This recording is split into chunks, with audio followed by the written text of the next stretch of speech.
Contention over the seemingly unauthorized settlement of a piece of land in Santa Cruz has resulted in a power struggle between one man and an entire village, firmly rooted in its practice of customary law.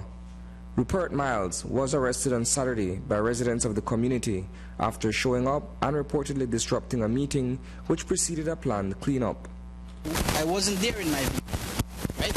And I take witness along with me because of these same thing, arrogant people, right? So when I walk out, a guy fling a machete like that. So when I hold the door to get in, because when he do that, everybody start to go into the vehicle, everybody come out behind me. At the heart of the dispute is this elevated wooden structure perched atop a leafy mound. The small hill, however, forms a cluster of ruins that together make up Ushbenka. Myles and his family have been living here for over a year. The problem is that the archaeological site is protected by the Ushbenka Kenaja Association. We are not chasing anybody out.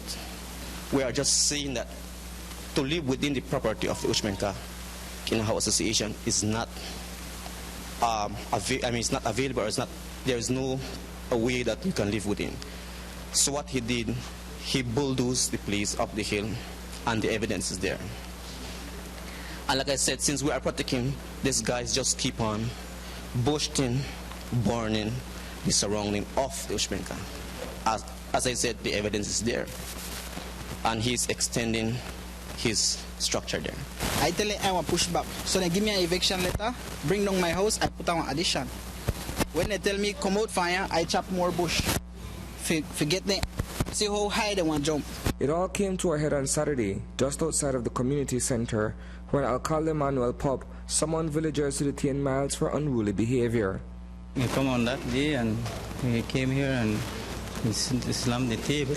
And after that, well, he go back and he go, I don't know what he do in the car. Well, I just tell my police, village people and police to go and catch him. Well, only that I did. Yeah. Well, because of this, with this issue, they don't want to make them stay by the ruin, because nobody stay there, no villager just go stay there. Then the villagers say that they don't want it here, that's why they call this meeting. And after that, they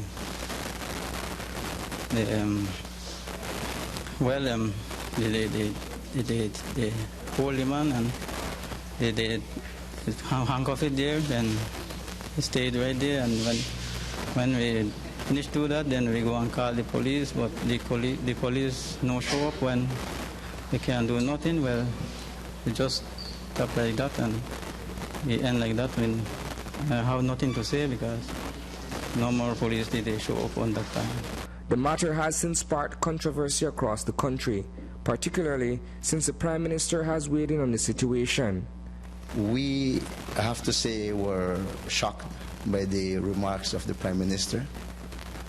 For lack of a better interpretation, I believe the Prime Minister essentially was premature in making remarks that can incite further division, incite violence amongst us as peaceful people. However, it was a very flipping day for the Prime Minister in Dangriga, so we don't want to be very judgmental as well of his remarks, because he himself admitted in the interview that he did not have the facts related to the matter. But we have since forwarded all the reports to the various ministries, and we expect that the Prime Minister gives this situation an urgent attention, so that these kinds of incidents do not have to happen again. Is it the belief of either the Maya Leaders Alliance, the Toledo Alcaldes Association, or residents of this particular community that by Mr. Myles pulling the race card, it only clouds a bigger issue with regards to either the settlement on communal land or the unlawful occupation of that particular designated sacred site?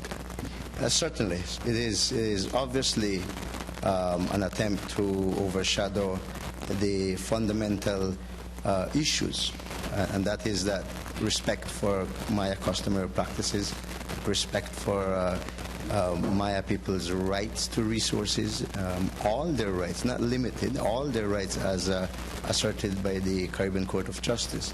This has to be, there's no other way of putting it, this has to be seen as a conscious effort to cloud that. And it was our hope that the remarks of the Prime Minister does not in any way jeopardize good faith engagement on the part of the government as we move towards implementation.